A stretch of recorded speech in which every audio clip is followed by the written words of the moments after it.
ನಮಸ್ಕಾರ ಕರ್ನಾಟಕ ರೈತರಿಗೆ. ನಿಮ್ಗೆಲ್ಲರಿಗೂ ದನಗಳ ಶೆಡ್ ಕಟ್ಟು ಮಾಹಿತಿಯನ್ನು ಕೊಡ್ತಿವೆ. ಪೂರ್ತಿ ವಿಡಿಯೋ ನೋಡಿ ಗೊತ್ತಾಗುತ್ತೆ. ಹಸುಗಳಿಗೆ ಸರಿದ ಶೆಡ್ ನಿರ್ಮಾಣ ಹೇಗೆ ಮಾಡಬೇಕು, ಸಂಪೂರ್ಣ ಮಾರ್ಗದರ್ಶಿ. ಹೈನುಗಾರಿಕೆಯಲ್ಲಿ ಯಶಸ್ಸು ಪಡೆಯಲು ಕೇವಲ ಉತ್ತಮ ಜಾತಿಯ ಹಸು ಸಾಕುವುದು ಸಾಕಾಗುವುದಿಲ್ಲ. ಸರಿಯಾದ ಶೆಡ್ ನಿರ್ಮಾಣವು ಅತ್ಯಂತ ಮುಖ್ಯವಾಗಿದೆ. ನಿಜವಾಗಿ ಹೇಳಬೇಕಾದರೆ ಹಾಲು ಉತ್ಪಾದನೆ ಹೆಚ್ಚಲು 50% ಭಾಗ ಶೆಡ್ ಮೇಲೆ ಅವಲಂಬಿತವಾಗಿದೆ. ತಪ್ಪಾಗಿ ಶೆಡ್ ನಿರ್ಮಿಸಿದರೆ ಹಾಲು ಉತ್ಪಾದನೆ ಕಡಿಮೆಯಾಗುತ್ತದೆ, ಹಸುಗಳಿಗೆ ರೋಗಗಳು ಹೆಚ್ಚಾಗುತ್ತವೆ, ನಿರ್ವಹಣಾ ವೆಚ್ಚ ಹೆಚ್ಚಾಗುತ್ತದೆ. ಆದ್ದರಿಂದ ಸರಿಯಾದ ಮಾಹಿತಿ ತಿಳಿದುಕೊಳ್ಳುವುದು ಅತ್ಯಗತ್ಯ.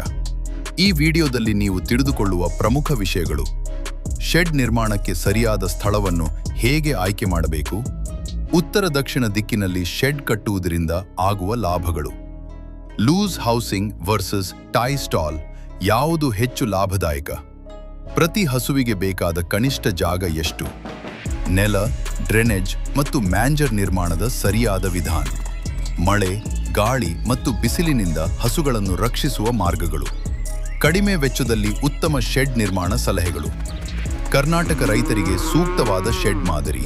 ಸಂಪೂರ್ಣ ಹೈನುಗಾರಿಕೆಯಲ್ಲಿ ಯಶಸ್ಸು ಪಡೆಯಲು ದನದ ಶೆಡ್ ಅತ್ಯಂತ ಪ್ರಮುಖ ಪಾತ್ರ ವಹಿಸುತ್ತದೆ. ಸರಿಯಾದ ಶೆಡ್ ಇದ್ದರೆ ದನಗಳು ಆರೋಗ್ಯವಾಗಿರುತ್ತವೆ, ಹಾಲಿನ ಉತ್ಪಾದನೆ ಹೆಚ್ಚಾಗುತ್ತದೆ ಮತ್ತು ರೋಗಗಳು ಕಡಿಮೆಯಾಗುತ್ತವೆ. ಇಂದು ನಾವು ದನದ ಶೆಡ್ ಅನ್ನು ಹೇಗೆ ನಿರ್ಮಿಸಬೇಕು ಎಂಬುದನ್ನು ಸಂಪೂರ್ಣವಾಗಿ ತಿಳಿದುಕೊಳ್ಳೋಣ. 1. ಸ್ಥಳದ ಆಯ್ಕೆ, ಲೊಕೇಶನ್ ಸೆಲೆಕ್ಷನ್. ಮೊದಲು ಶೆಡ್ ನಿರ್ಮಿಸಲು ಸರಿಯಾದ ಸ್ಥಳವನ್ನು ಆಯ್ಕೆ ಮಾಡಬೇಕು.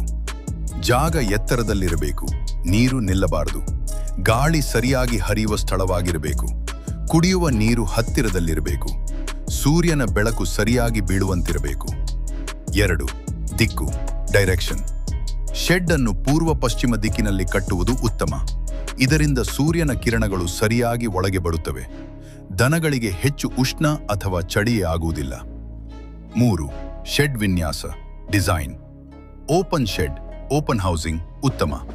ಪ್ರತಿಯೊಂದು ದನಕ್ಕೆ ಸುಮಾರು 40ರಿಂದ 50 ಚದರ ಅಡಿ ಜಾಗ ಕೊಡಬೇಕು. ಮಲಗುವ ಜಾಗ ಮತ್ತು ಆಹಾರ ತಿನ್ನುವ ಜಾಗ ಪ್ರತ್ಯೇಕ ಇರಬೇಕು. 4. ನೆಲ. ನೆಲ ಸಿಮೆಂಟ್ ಅಥವಾ ಕಲ್ಲಿನಿಂದ ಮಾಡುವುದು ಉತ್ತಮ. ಸ್ವಲ್ಪ ತಿರುವು ಇರಬೇಕು. ಮೂತ್ರ ಮತ್ತು ನೀರು ಹೊರಗೆ ಹೋಗಲು ಜಾರಿ ಬೀಳದಂತೆ ಇರಬೇಕು. 5. ಮಳೆ ಮತ್ತು ಸೂರ್ಯದಿಂದ ರಕ್ಷಣೆ. ಶೆಡ್ ಮೇಲ್ಛಾವಣಿ, ಟಿನ್ ಶೀಟ್, ಅಸ್ಬೆಸ್ಟೋಸ್ ಅಥವಾ ಹುಲ್ಲಿನಿಂದ ಮಾಡಬಹುದು. ಎತ್ತರ ಕನಿಷ್ಠ 10ರಿಂದ 12 ಅಡಿ ಇರಬೇಕು. ಬಿಸಿಲು ಕಡಿಮೆ ಆಗಲು ಛಾವಣಿ ಕೆಳಗೆ ಗಾಳಿ ಹರಿಯುವ ಜಾಗ ಇರಬೇಕು. 6. ಗಾಳಿ ಮತ್ತು ಬೆಳಕು. ಶೆಡ್ನಲ್ಲಿ ಗಾಳಿ ಚೆನ್ನಾಗಿ ಹರಿಯಬೇಕು. ಕಿಟಕಿಗಳು ಮತ್ತು ತೆರವು ಜಾಗ ಇರಬೇಕು. ಹಸುವಿಗೆ ತಾಜಾ ಗಾಳಿ ಬಹಳ ಮುಖ್ಯ. 7. ನೀರು ಮತ್ತು ಆಹಾರ ವ್ಯವಸ್ಥೆ. ಸದಾ ಸ್ವಚ್ಛ, ಕುಡಿಯುವ ನೀರು ಲಭ್ಯವಾಗಬೇಕು. ಆಹಾರ ಹಾಕಲು ಪ್ರತ್ಯೇಕ ಟ್ಯಾಂಕ್ ಅಥವಾ ಪ್ಯಾನ್ ಇರಬೇಕು. ದಿನಕ್ಕೆ ಕನಿಷ್ಠ 3ರಿಂದ 4 ಬಾರಿ ನೀರು ಕೊಡಬೇಕು. 8. ಸ್ವಚ್ಛತೆ. ಪ್ರತಿದಿನ ಶೆಡ್ ಸ್ವಚ್ಛಮಾಚ ಮಾಡಬೇಕು. ಮಲವನ್ನು ಸರಿಯಾಗಿ ತೆಗೆದು ಹಾಕಬೇಕು.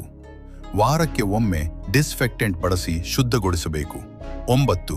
ಆರೋಗ್ಯದ ಜಾಗ್ರತೆ. ರೋಗ ಬಂದ ದನಗಳಿಗೆ ಪ್ರತ್ಯೇಕ ಜಾಗ ಇರಬೇಕು. ಸಮಯಕ್ಕೆ ಲಸಿಕೆ ಹಾಕಬೇಕು. ಪಶುವೈದ್ಯರ ಸಲಹೆ ಪಡೆಯಬೇಕು. ಕೊನೆಯ ಮಾತು: ಸರಿಯಾದ ಶೆಡ್ ನಿರ್ಮಾಣ ಮಾಡಿದರೆ ಹಾಲು ಉತ್ಪಾದನೆ ಹೆಚ್ಚುತ್ತದೆ, ದನಗಳು ಆರೋಗ್ಯವಾಗಿರುತ್ತವೆ, ಖರ್ಚು ಕಡಿಮೆಯಾಗುತ್ತದೆ, ಲಾಭ ಹೆಚ್ಚಾಗುತ್ತದೆ. ರೈತ ಬಂಧುಗಳೇ, ನೀವು ಹೈನುಗಾರಿಕೆಯಲ್ಲಿ ಯಶಸ್ವಿಯಾಗಬೇಕೆಂದರೆ ಮೊದಲು ಉತ್ತಮ ಶೆಡ್ ನಿರ್ಮಾಣಕ್ಕೆ ಗಮನ ಕೊಡಿ. ನೀವು ಬೇಕಾದರೆ ನಾನು ಇದನ್ನು farmer Kannada YouTube channel subscribe ಮಾಡಿ. ಧನ್ಯವಾದಗಳು.